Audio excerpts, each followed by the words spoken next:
આપણી last reel પછી ઘણા બધા વ્યક્તિઓને મને ડીએમ આવ્યા, બધા લેડીઝ પેશન્ટોના બહુ ડીએમ મેસેજીસ આવે કે સર મને પણ આવી જ તકલીફ થાય છે, તમે જે તકલીફ કીધી છે બધી જ તકલીફો મને થાય છે, તો આના માટે નિદાન છે, તો આના માટે અમે શું કરી શકીએ? તો જે પણ વ્યક્તિઓને આ બધી તકલીફો છે, શરીરમાં દુખાવા છે, સ્નાયુ જકડાઈ જાય છે, સવારે ઉઠવામાં તકલીફ પડે છે, લોટ બાંધો ત્યારે હાથ જકડાઈ જાય છે, કોઈ પણ વસ્તુ પકડો તો પછી હાથમાંથી તમરી ચડી જાય છે, ખાલી ચડી જાય છે, માથું અસહ્ય દુખે છે, વાળ ખર્યા કરે છે, શરીરમાં કારણ વગરનો દુખાવો રહ્યા કરે છે, આ બધી જ તકલીફો છે.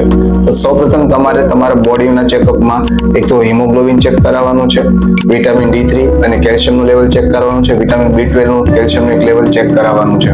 આ બધા રિપોર્ટો કરાવવા તમારા માટે ખૂબ જ જરૂરી છે. બીજું વસ્તુ કે આ બધી તકલીફો છે તો અમે ઘરે બેઠા આ વસ્તુમાંથી કઈ રીતે રાહત મેળવી શકીએ? તો સૌપ્રથમ કોઈ પણ વ્યક્તિ અથવા જો પોતાને જ ખુશ રહેવું હોય અથવા પોતાનું સ્વાસ્થ્ય સારું કરવું હોય તો પોતાના માટે ટાઈમ આપવો ખૂબ જ જરૂરી છે.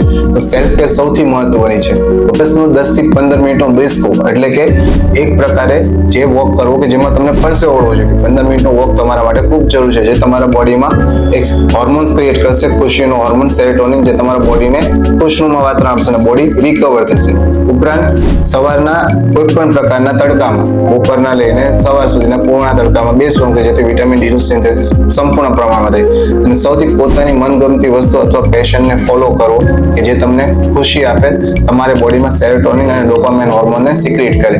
આ બધું કરશો અને આમાંથી ખાલી 3-4 વસ્તુ પણ કરશો ને તમારી લાઈફમાં સુધારો ઘણો બધો આવશે. છતાં પણ જો કોઈ તકલીફ હોય તો મને કોમેન્ટમાં યસ લખો, હું તમને જરૂર ગાઈડ કરીશ.